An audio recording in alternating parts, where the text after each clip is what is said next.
The Redhead Murders. A true story of America's highway horror.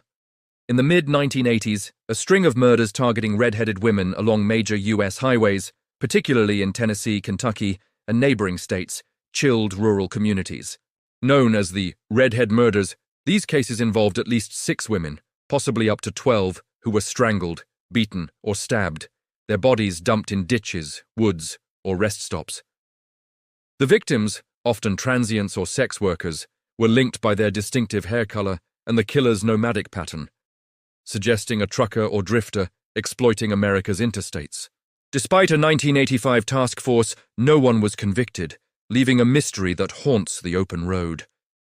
Who preyed on these red-headed women, and why did the trail vanish?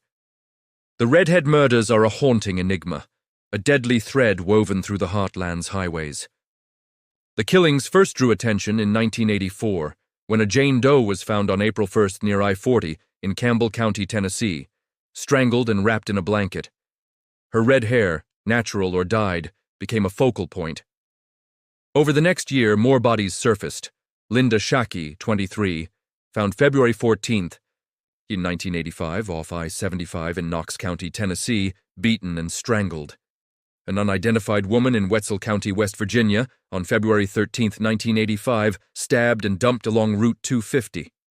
Michelle Inman, 21, found April 24, 1985, near I-65 in Barron County, Kentucky, strangled.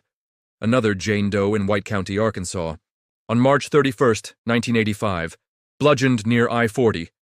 And a 6th Jane Doe in Grundy County, Tennessee, on January 1, 1985, strangled and left off I-24.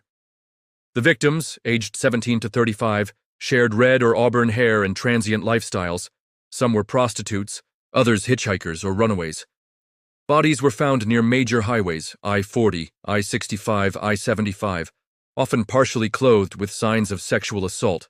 The killer left minimal evidence.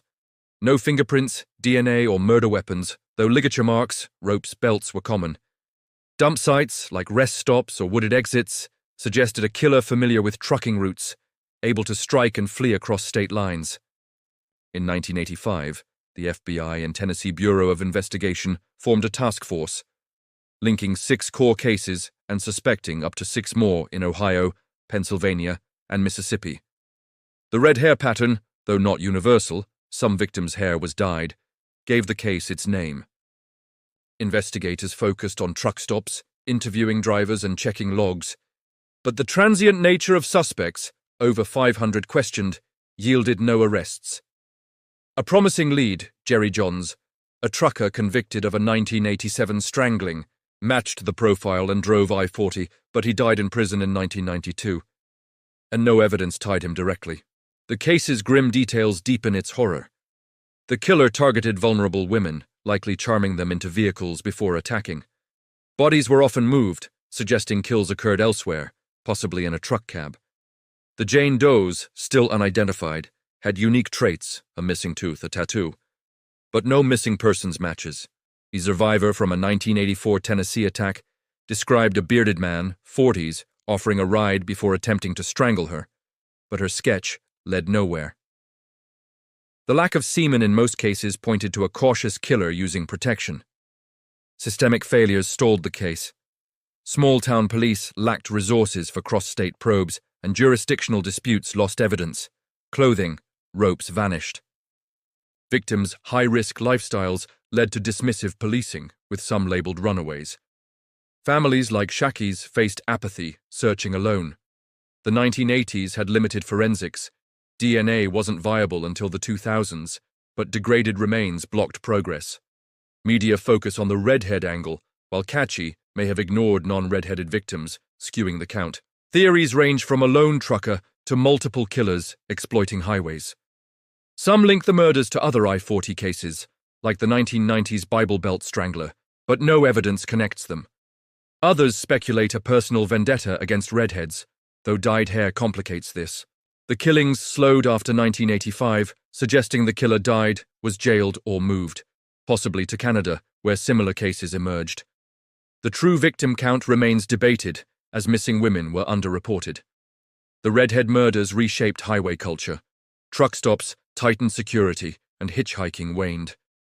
Families of victims, led by Inman's mother, erected roadside crosses, holding vigils.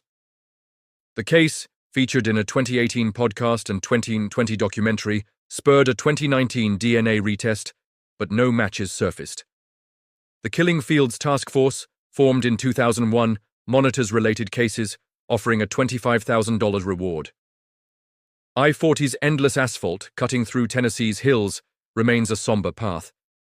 Today, the Redhead murders linger as an unsolved tragedy, with at least 6 victims and no justice served. The highways hum with trucks, their ditches hiding secrets. Was it one predator, a string of copycats, or a system that failed the vulnerable? The red hair, real or dyed, binds a mystery that America's roads cannot unravel. If you enjoyed this videos, follow me, like, share and subscribe for more content like this. Thank you.